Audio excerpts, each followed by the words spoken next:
ரஷ்ய விமான விபத்தில் 49 பயணிகள் பயணித்திருக்கிறார்கள். அவர்கள் சென்ற அந்த விமானமானது விபத்துக்குள்ளாகி இருக்கிறது. இந்த விபத்தில் அந்த 49 பேரும் பலியாகி இருக்கிறார்கள் என்பது ரஷ்ய உள்ளூர் ஊடகங்கள் தெரிவிக்கக்கூடிய முதற்கட்ட தகவல்களாக இருக்கிறது. இது பற்றி மேலும் விவரங்களை அறிவோம். செய்தியாளர் பாரதி ராஜா இணைகிறார். பாரதி, இந்த விபத்து முதல்ல எப்பொழுது நடந்தது? மொத்தம் 49 பேர் பயணிச்சிருக்கிறதாக சொல்லப்படுது. இந்த விபத்து தொடர்பாக உள்ளூர் ஊடகங்கள் தெரிவிப்பது என்ன? கண்டிப்பாக இந்த விபத்து இன்று காலை தான் நடந்திருக்கிறது. AN-24 வகை விமானம் டிண்டா விமான நிலையத்திற்கு வருவதற்கு முன்பாக இந்த விபத்தானது நடந்திருப்பதாக கூறப்படுகிறது. ஆனால் தற்போது நமக்கு கிடைத்திருக்கும் தகவலின்படி இது அந்த டிண்டா விமான நிலையத்தில் தரையிறங்குவதற்காக கட்டுப்பாட்டு அறையை தொடர்பு கொண்டு அனுமதி கேட்டிருக்கிறது.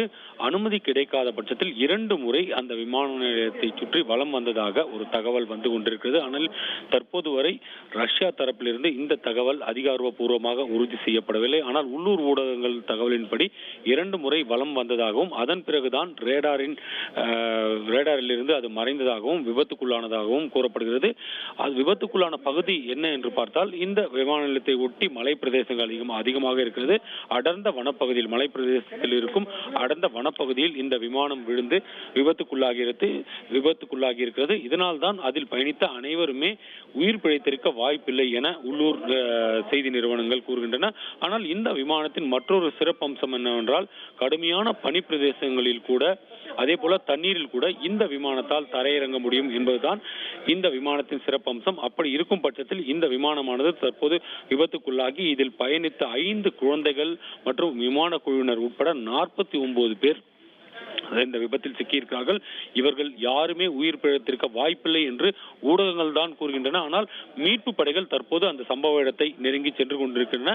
அங்கு சென்ற பிறகுதான் யாராவது உயிர் பிழைத்திருக்கிறார்களா அல்லது இந்த விபத்தில் அனைவருமே உயிரிழந்திருக்கிறார்களா என்ற விவரங்கள் எல்லாம் தெரிய வரும். முதற்கட்டமாக இந்த விமானம் விழுந்த பகுதியில் அதிக புகை மூட்டம், இதற்கு காரணம் இந்த விமானம் முழுவதுமாக எரிந்து கொண்டிருக்கிறது என்ற ஒரு தகவல் வந்திருக்கிறது. இதன் அடிப்படையில் தான் உள்ளூர் ஊடகங்கள் செய்தியை வெளியிட்டிருக்கின்றன. அதிகாரப்பூர்வ தகவலுக்காக மீட்பு படை அங்கு செல்லும் வரை நாம் காத்திருக்க வேண்டியுள்ளது.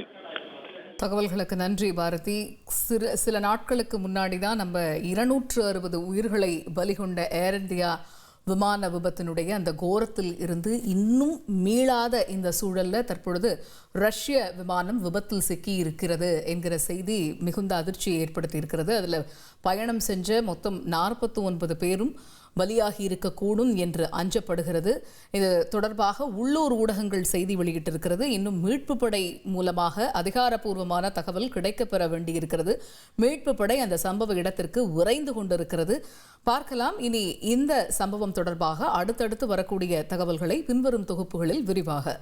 ட்ரெண்டை ஃப்ரெண்ட் ஆக்கிக்கோங்க. தந்தி டிவியின் சப்ஸ்கிரைபர்ஸ் அண்ட் ஃபாலோவர்ஸ் குடும்பத்தில் நீங்களும் இணையுங்க.